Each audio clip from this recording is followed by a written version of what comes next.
ഈ ഭാഗത്ത് ഒരു ഡ്രോയർ പ്രൊവൈഡ് ചെയ്തിട്ടുണ്ട്. പിന്നെ താഴ്ഭാഗത്തെല്ലാം ജസ്റ്റ് സ്റ്റോറേജ് മാത്രമാണ്. അവിടെ എല്ലാം ഡോർ കൊടുത്തിട്ടുണ്ട്. PVC ലാമിനേഷൻ ബോർഡും അലൂമിനിയം ഉപയോഗിച്ച് ചെയ്ത ഒരു ഫുൾ വാൾ വാർഡ്രോബാണ്. ഈ ഒരു ബേവിൻ്റെ കാര്യങ്ങൾ കൊടുത്തിട്ടുണ്ട്. ഒരു ഡ്രസ്സിംഗ് ഏരിയ കൊടുത്തിട്ടുണ്ട്. അതിനടിക്ക് ഡ്രോയർ കാര്യങ്ങൾ കൊടുത്തിട്ടുണ്ട്. ഇതൊരു പിസ്ത ഗ്രീൻ കളറിൽ ഇലക്ട്രോപ്ലേറ്റഡ് അലൂമിനിയം ഉപയോഗിച്ചാണ് ഈ വർക്ക് കംപ്ലീറ്റ് ചെയ്തിരിക്കുന്നത്.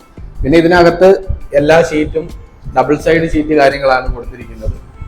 ഇതിന്റെ ഡോറ് കാര്യങ്ങൾക്കാണെങ്കിലും റാക്ക് കാര്യങ്ങൾക്കൊക്കെ ആണെങ്കിലും ഡബിൾ സൈഡ് ആണ് ഷീറ്റ് കാര്യങ്ങൾ കൊടുത്തിരിക്കുന്നത്. അതുകൊണ്ട് തന്നെ നോർമലി നമ്മൾ ചെയ്യുന്നതിനെക്കാട്ടി കോസ്റ്റ് ഒരു കുറച്ചുകൂടി അധികമാകും. ഈ ഭാഗത്തേക്ക് പാലിംഗ് കൊടുത്തിട്ട് ഒരു മിറർ.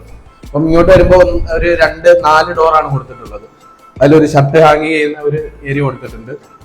ബാക്കി ഭാഗത്തെല്ലാം ഡ്രോയർ, ഒരു ഇന്നർ ഡ്രോയർ കൊടുത്തിട്ടുണ്ട്.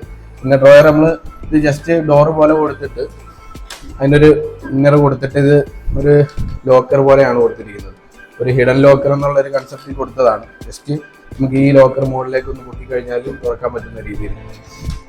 പിന്നീട് ഈ ഭാഗത്തും ഒരു ബേ വിൻഡോ കൊടുത്തിട്ടുണ്ട്. അപ്പം ബാക്കി ഡീറ്റെയിൽസ് ഒക്കെ ലോങ് വീഡിയോയിൽ അറിയാം.